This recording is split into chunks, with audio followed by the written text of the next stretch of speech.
Next, let's move to the back of the car and remove both fill caps and set them aside.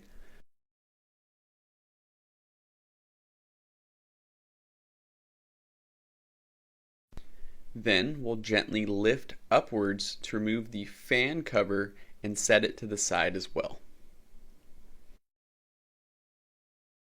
With the fans exposed, we're going to go ahead and remove them now by gently lifting up first before pulling away from the vehicle to remove the fans themselves. Then we'll follow that up by unplugging the power supply, and we'll repeat this twice on both sets of fans. We will continue the installation by removing the latch and setting it aside.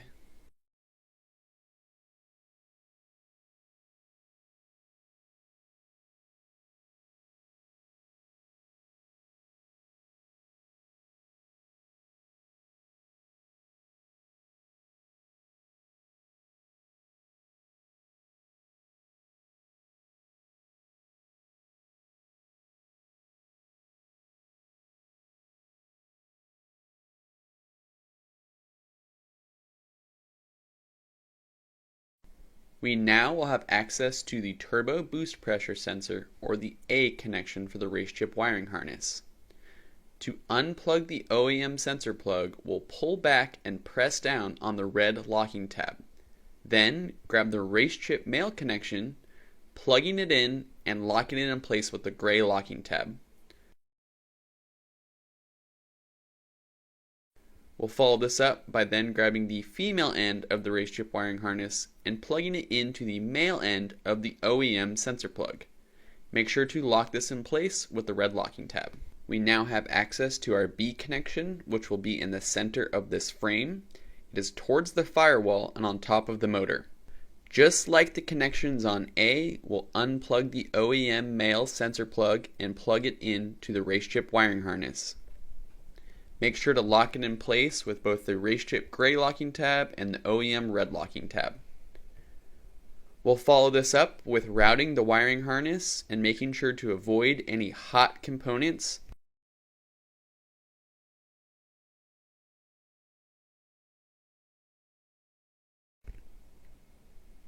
This moves us on to removing the deactivation plug and setting it aside. Make sure you save this for later by putting it in your center console or glove compartment. We now will move on to installing the RaceChip unit itself. The first step is to install the 4 mounting tabs. This mounting tab allows for you to remove the RaceChip unit and leave the zip ties in place. With the 4 mounting tabs installed, we can go ahead and put the 2 longer supplied zip ties into the mounting tabs themselves. And then we'll go ahead and plug in the RaceChip unit and locking it in place with the purple FCI plug. Next, we'll attach the unit to the vehicle and making sure to stay away from any heat and moisture. When using the zip ties, make sure not to tie too tight.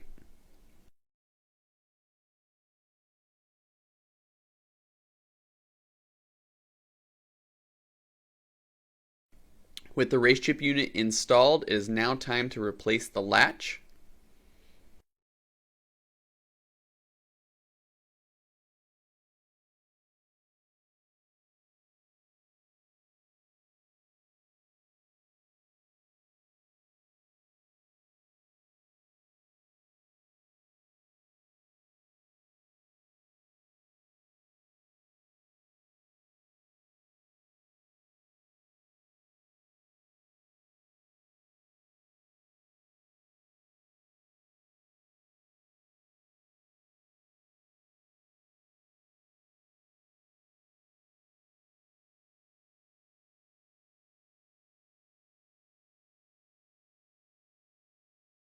Reinstall the fans and make sure to plug them back in.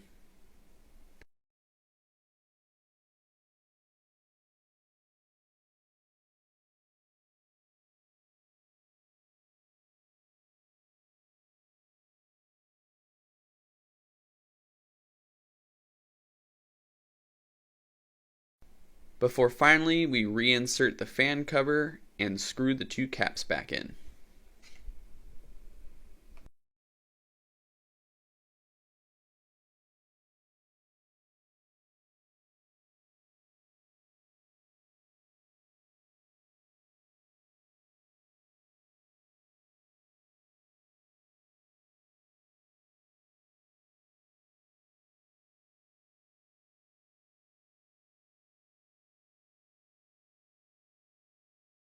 Now all that's left to do is get out, drive, and enjoy your race chip.